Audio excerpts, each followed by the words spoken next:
This episode is brought to you by Peloton. Break through the busiest time of year with the brand new Peloton Cross Training Tread Plus. Powered by Peloton IQ. With real-time guidance and endless ways to move, you can personalize your workouts and train with confidence, helping you reach your goals in less time. Let yourself run, lift, sculpt, push, and go. Explore the new Peloton Cross Training Tread Plus at onepeloton.com. Kayak gets my flight, hotel, and rental car right, so I can tune out travel advice that's just plain wrong. Bro, Skycoin. Way better than points. Never fly during a Scorpio full moon. Just tell the manager you'll sue. Instant room upgrade. Stop taking bad travel advice. Start comparing hundreds of sites with Kayak and get your trip right. Kayak. Got that right. A lot of people think that they can binge watch their interpersonal relationships, and something happens because eventually we are characters that get written out of people's narrative.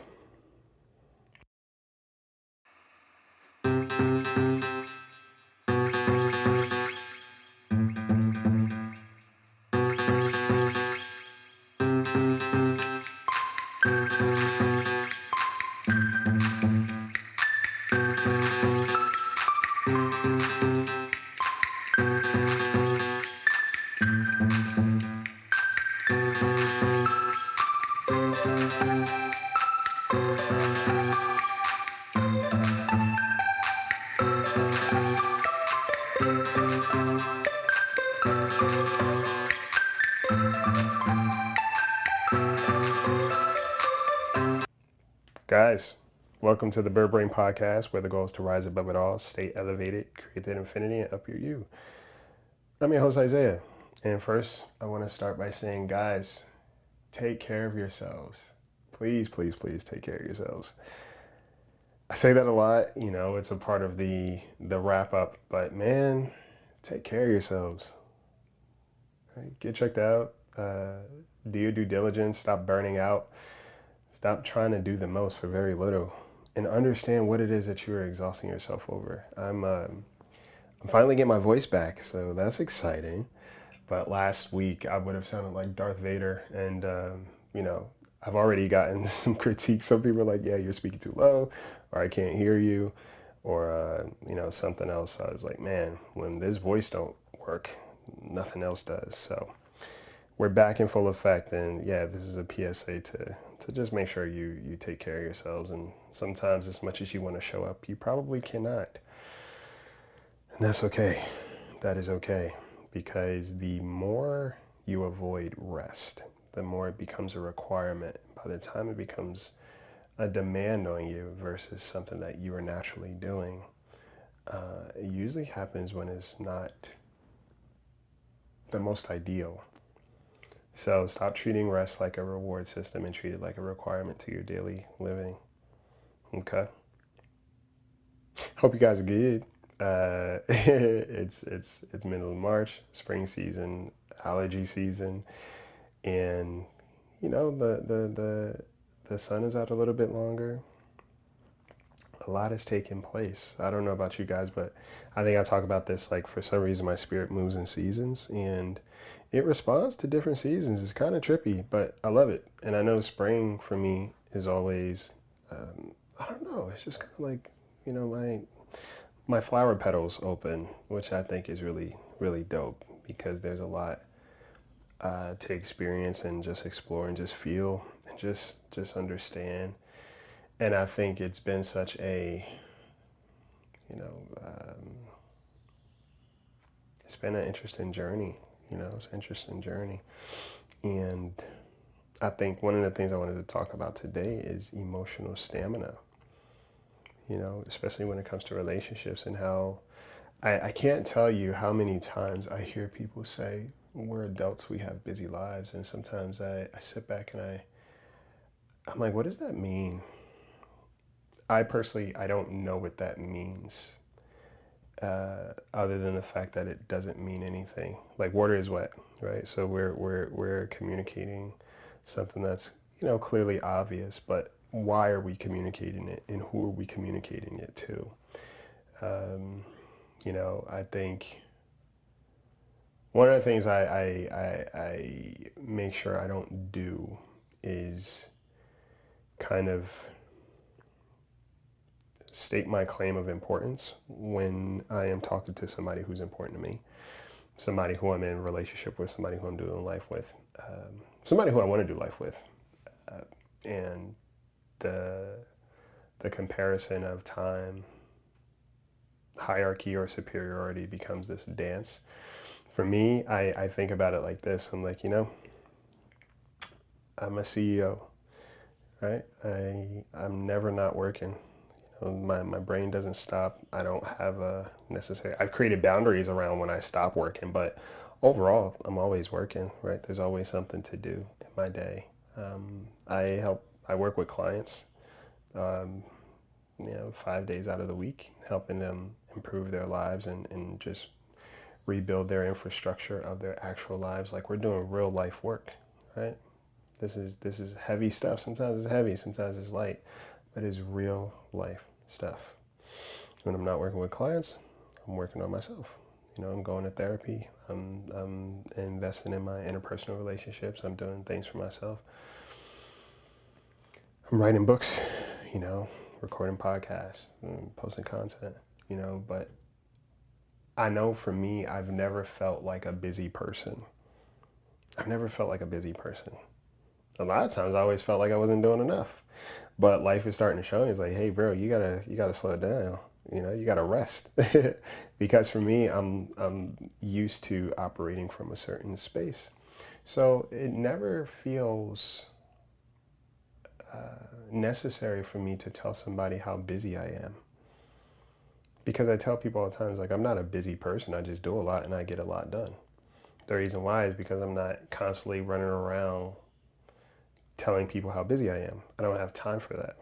And I don't think what I do is more important than somebody else. So there's no reason for me to say that. But I find that people use that as a way to establish their importance, right? As a way to make themselves seem more desirable or more out of reach.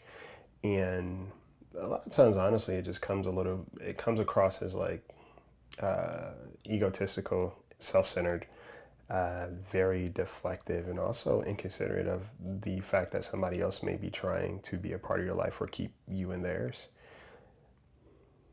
And we don't realize that because we are so eager to be seen as more important, right? The person that's doing the most. Oh, I got a 9-to-5. Oh, I got kids. Oh, I'm married. You don't have any of these, so you're not that important, and neither is your time. And it's like, you say that to the wrong person, you'll stop hearing from them.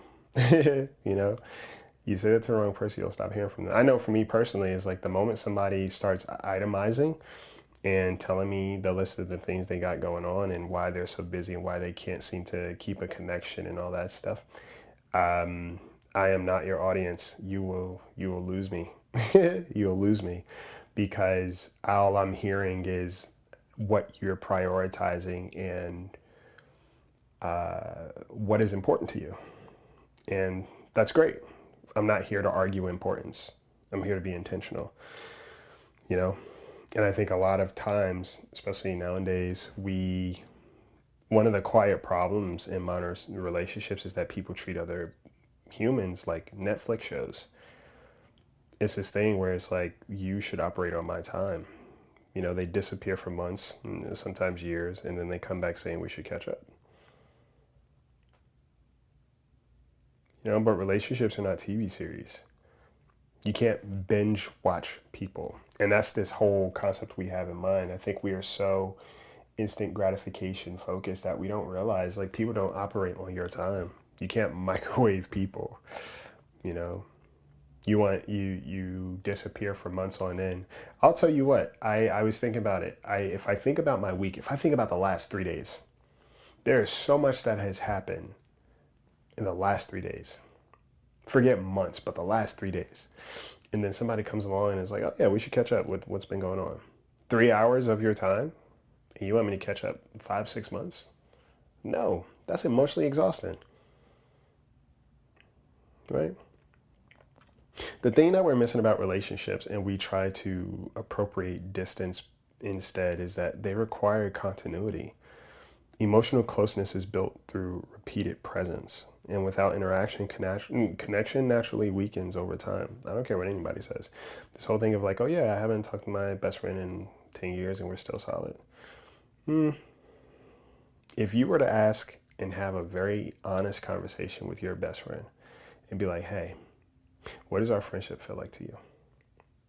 And say, hey, have there moments that I haven't shown up, or you were honest to them, you get a very different reveal of what the relationship is. And that's the thing. People think they're such solid friends because they're speaking for their friends. They're not asking them.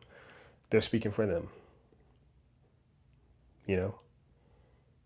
True, genuine connections of any kind require a certain level of honesty we may not always want to hear. Connection isn't built through occasional intensity. It's built through consistent participation. When you want your spring break to feel like...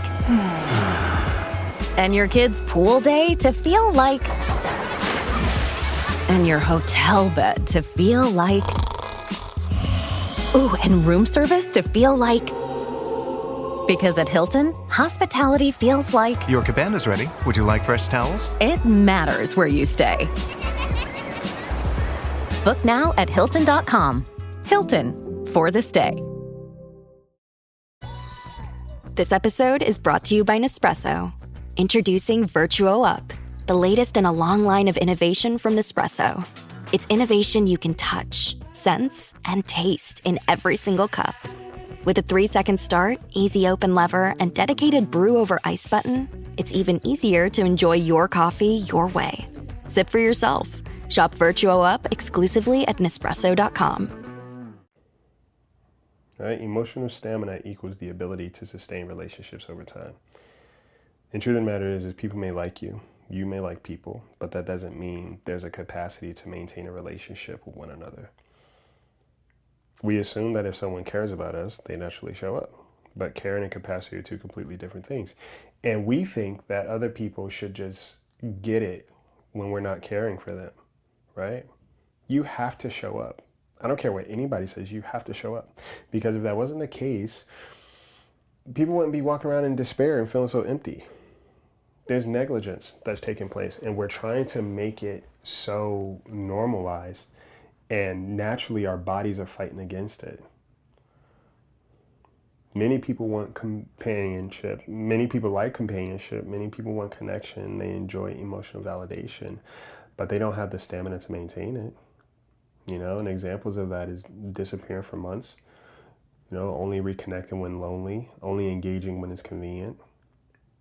A lot of people want relationships emotionally, but they don't have the endurance to maintain them relationally. And then you have the emotional labor components, right? Emotional labor is the invisible work of checking in, maintaining a connection, managing feelings, repairing conflict, remembering important moments. Over time, one person often becomes emotionally active while the other becomes emotionally passive. In a lot of relationships, one person becomes the emotional engine, right? They initiate the conversation, they keep the bond alive, they check in, they repair distance. And other people can benefit from that. Meanwhile, the other person simply, and that's when relationships start to feel like emotional labor instead of emotional connection. And I've heard people say before, well, yeah, back in the day, you didn't see people for a while and it was cool. It's like, yeah, a lot of times those people died. And we have to also understand that back in the day, people still had things going on. And even if they were, there wasn't as much as community, people were suffering. Just because it wasn't happening doesn't mean that people are not still being affected by it. And then the life expectancy was a lot shorter back in the day too. You'd be lucky if you lived to like 30. At one point in time, when we're talking about historically how relationships used to work, people still needed connection. And this is partially why we prioritize a romantic partnership over everything else so much. Because back in the day, people didn't really have a choice. It was a safety thing. So you had to, marry a person or stick with them for your safety, your survival. Okay? And when it comes to the emotional labor of a relationship, this imbalance often leads to exhaustion, resentment, and feeling unseen.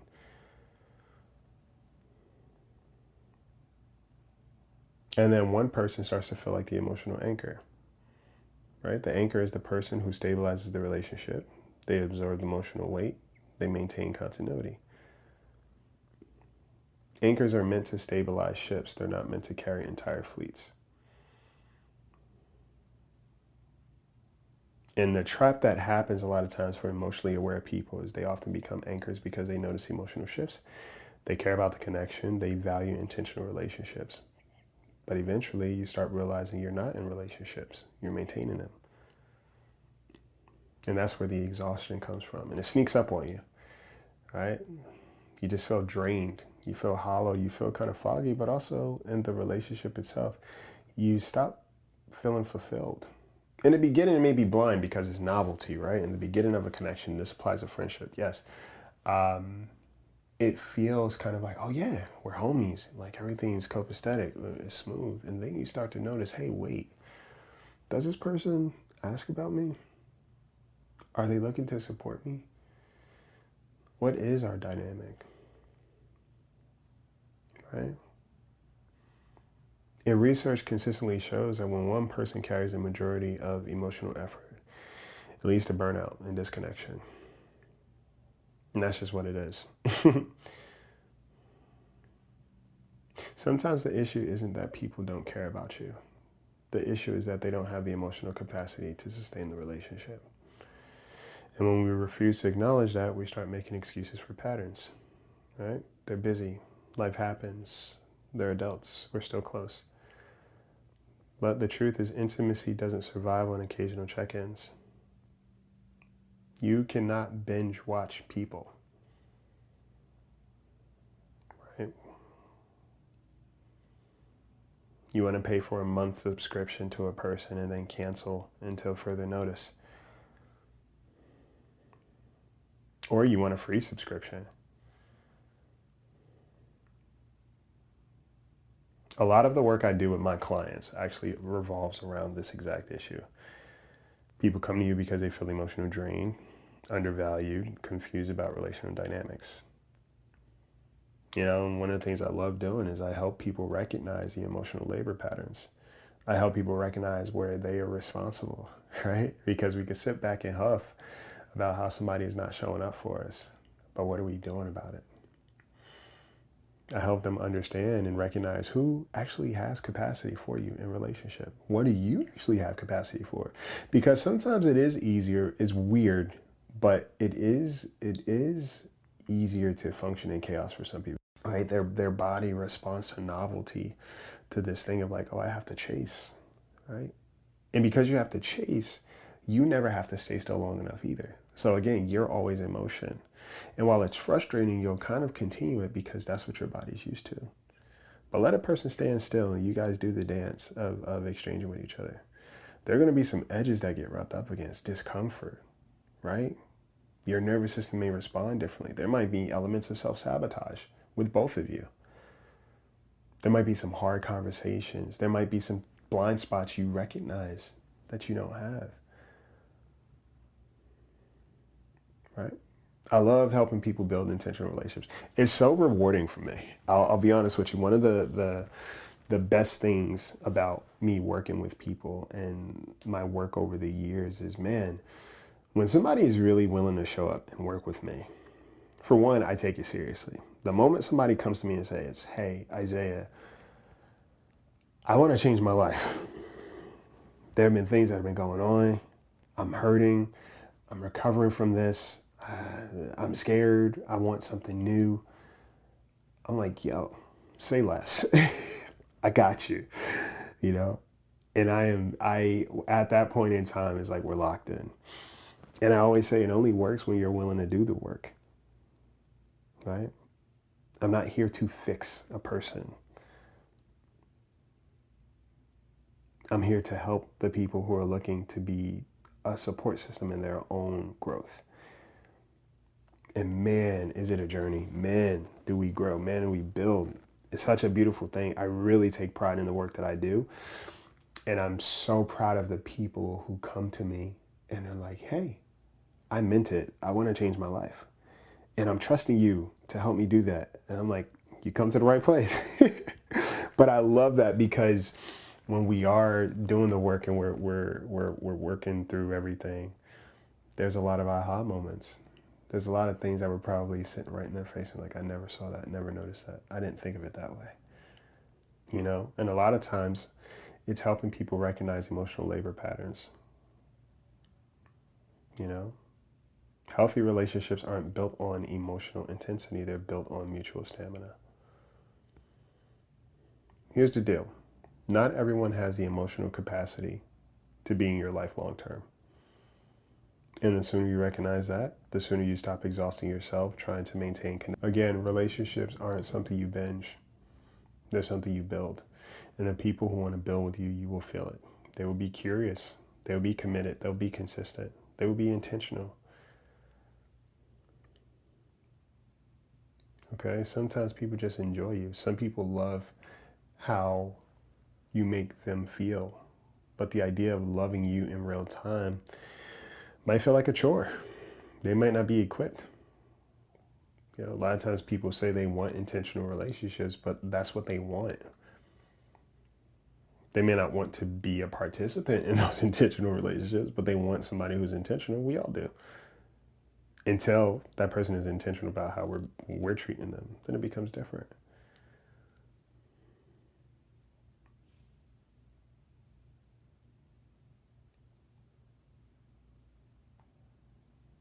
It's really important that we understand that relationships with people, we're dealing with actual humans.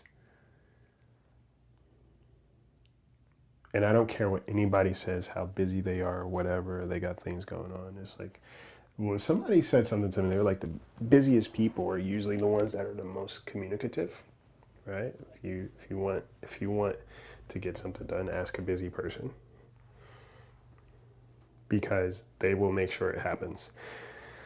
And I believe that because I know for me, when I have things going on, it's like, hey, let me get to it right on time. Let me make sure I communicate in a proper manner, you know, take care of things properly. So with that being said, hey, stop treating your relationships like TV shows and thinking you're the main character. You cannot binge watch people because they will write you out of the story. All right. I have a couple of slots open coming up for April. So if you are looking to get into the work before the summer starts, you know, before the year ends, and you just want a new trajectory and you're intentional about your life, I'm going to leave the link in the bio. There's also going to be a link for the masterclass about stop expecting you from people. I think that's a big one. A lot of people experience, and it's like, well, how do I work through that? Well, I created a masterclass for that. Okay, so if you're looking to improve, you will look for ways to improve. But in the meantime, take care of yourselves, take care of each other, take flight.